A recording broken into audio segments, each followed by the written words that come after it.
Wela Aching! Hi, Wela. Bati mo na, Wela. Hi! Binabati ko lahat ng taga-Pasig, lahat ng taga-Mandaluyong sa loob at sa labas. Tsaka lahat ng taga-teatro, tsaka lahat ng professor ko dyan and classmates ko sa Rizal Technological University. Yun. Tika saan ka? Taga-Pasig po. Pasig. Yes. Ano ginagawa mo sa buhay? Student po ako and the same time, teatro member din po. Teatro. Yes. Ano yun? Parang peta, gano'n? Peta, in a way na iba-iba po siyang troupe. May acting, may dancing, singing. Paano ba sumali sa teatro? Magme-member ka po, one year membership. Then Sa school mo lang? Yes, sa school. And then? Then pag after ng 1 year membership mo, pwede ka na mag-apply ng scholarship hanggang makagraduate ka. Okay. Anong trabaho ang tatay mo? Sa ngayon po, nasa bahay siya, nagpapagaling kasi meron na siyang... Kumusta yung tatay mo? Hi, Daddy, I know you're watching. Tsaka sa mga tita ko dyan sa Antipolo. Hi. Pakilala mo, sino kasama? Pinapakilala ko po ang kabogabon mother ko, si Mami Ruth. Mami Ruth. Magandang gabi po sa inyong lahat, talo na po sa inyo, Kuya Good Willie. evening, Mami Ruth. Ano gusto sabihin sa anak nyo? Ang masasabi ko po dyan sa anak ko, iwas-iwasan niya minsan ng pag-uwi niya ng madaling araw kasi minsan, na ano na po siya na hold up na po siya minsan. Hinabol pa niya minsan, kaya minsan, kinakabahan po ako pagka hindi siya umuwi ng gabi. Saan na hold up? Sa bus. Sa bus po. Hinabol ko Walang po kasama. kasi, sa bus, hinabol ko siya kasi po midterm weeks na. Kailangan ko yung registration form ko. Nagdadalawang isip ako kung habulin ko pa yung hold upper kasi 5 sila. Tapos umuulan pa po. Tapos hindi ako walang tumulong sa akin. Tapos buti nila may nakarinig sa akin habang sumisigaw ako din pinablotter. Then the other day po, may pulis, tas nagpanggap siya na pamangkin niya ako para masurrender lahat ng nakuha sa akin. Then, lahat po nabalik naman, yung cash lang, hindi. Yun lang ano. At saka po, Kuya Wid, proud po ako dyan sa anak ko na yan dahil nagtatrabaho minsan po siya sa umaga, nag-aaral siya sa gabi. Kaya mahal na mahal ko po yung anak ko na yan. Makiusap tayo sa mga hold-upper. Hindi kasi, kung sakali mga hold-up kayo, pera na lang ang kunin nyo. Kasi minsan Yung pag... mga, yung kamukha, registration, yung mga wag nyo nang kunin yun, saka wag na kayong pumatay ng tao. May buhay din yan. Mahala nyo isang araw, yung mga taong itong ino-hold up, papatay nyo, yan pa makakatulong sa mga anak nyo. But, di ba? Kung kayo yung mga hold up, wala tayong magagawa. Siguro higipit kayo. Pero, ang pakiusap lang namin lahat, huwag na kayo manakit. Kunin nyo yung bag, tumakbo na kayo, tapon nyo yung kunin nyo yung pera, baka yung anak nyo may sakit o ano man, patulungan pa kayo ng na-hold up nyo. Pero huwag na kayong manakit. Yun lang ang pakiusap namin sa inyo. Okay, di ba? Yes. O, di ba? Yun lang naman. Tignan nyo, bait-bait pa namin. Di ba? One time nga, imbitahin natin yung mga hold-uppers sa mga pulis. Sila ang maglaro sa kanto. Lahat ng hold-upper, pwedeng pumila bukas, okay? Promise namin, wala mo nang huli. After the show, bahala na kayo. Okay yan, di ba? Yung mga hold-upper, yung mga snatcher. Abang, baka ang daming pumila dyan. Baka mapuno baka punong-punong tao to. Kaya totoo yun, huwag na kayong manakit. Huwag naman, pare-pare tayong mga Pilipino at may mga buhayo yan. Diyos ko, okay. Ano pa gusto sabihin sa anak nyo? gusto ko sanang sabihin sa kanya na wag muna siyang mag-aasawa ng maaga, matapos muna siya ng pag-aaral para matulungan niya rin yung iba niyang kapatid. At sana maging success yung pag-aaral niya, makatapos siya. Yun lang po ang hinihiling ko sa kanya. Wag muna mag-aasawa ng maaga, kung maaari, graduate muna siya. And then, sana, Nak, I love you. At saka, baka lagi makakalimot sa taas na kung halimbawa umuwi ka ng gabing-gabi na, mag-text ka o para masundo ka namin ng daddy mo, para hindi kami nag-aalala sa gabi.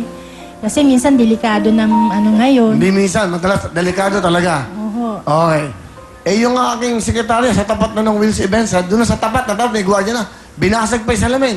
Kinuha pa lahat yung gamit. Sa tapat na ng building namin yun. Ganun talaga pag talagang may mga ganyan tao. Di ba? Okay. Ang kinuha lang naman ng maglalaki, picture ko. Okay ba? Ako talaga. Dapat, yung gumawa nun, dapat tinext mo ko. Napirmahan ko. Walang pirma yan. Walang kwenta.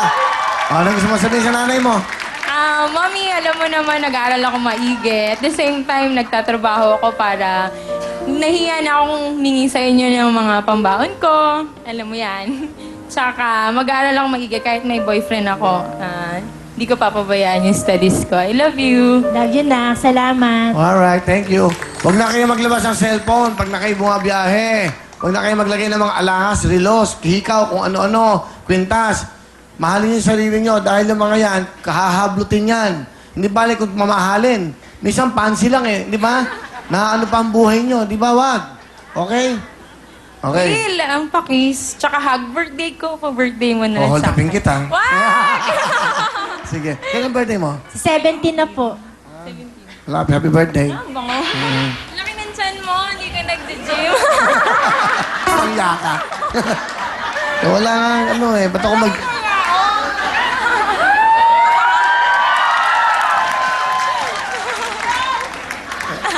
Di doon ka sa malansyan, wala namang makain yun.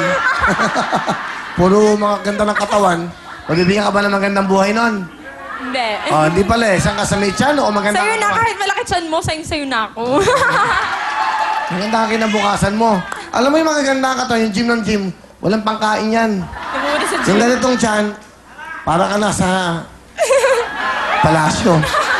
Di ba? Ang kinakain mo masasarap. Di ba? Saka hindi lang yan ang malaki sa akin, papakita ko sa'yo. Matawa ka. Okay?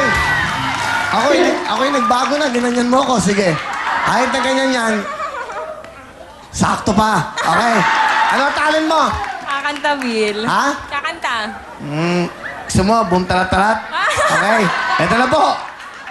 Binibuisit mo ako, ha? Eto na po, si Wela!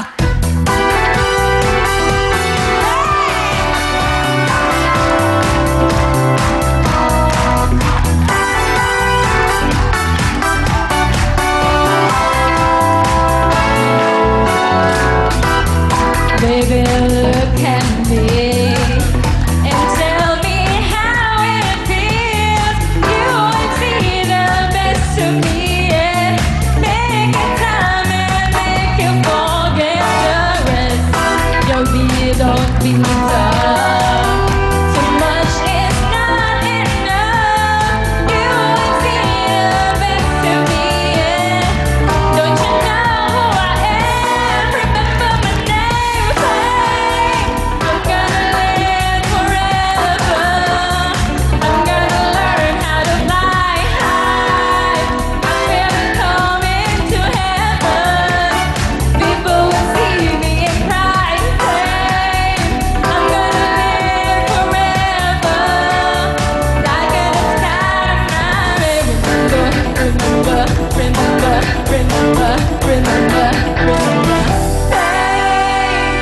Thank you very much, Wela! Thank you, Wela. Go, Ching, ikaw naman. Hello po. Kahit.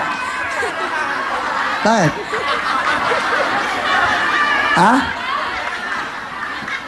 Wela kang 5,000. Hindi, mabait. At si Ana siya. Dahil dyan, 1,000. Ano? Okay na yan. Ano? Okay na yan. Malaki siya ko? Hindi.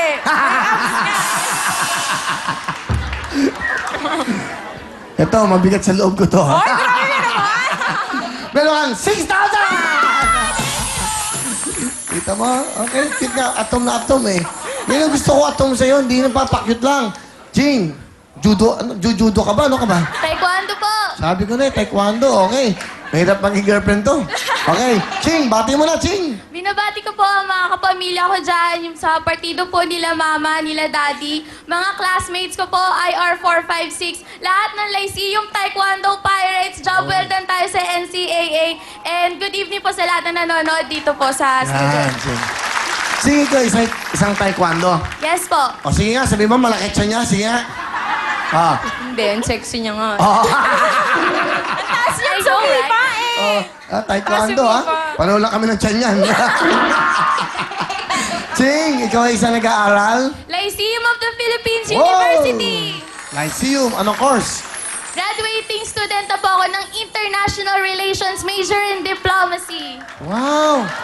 Major in Diplomacy. Ano ibig sabihin nun? Ngayon ko lang Para narinig. po siyang foreign service, yung course po para sa mga future ambassadors, consuls, ganun po. Bakit yan ang gusto mong kurso? Bali, masaya po siya. Pinag-uusapan po politika, ekonomiya, international law, lahat-lahat po. Mga professors ko, hello.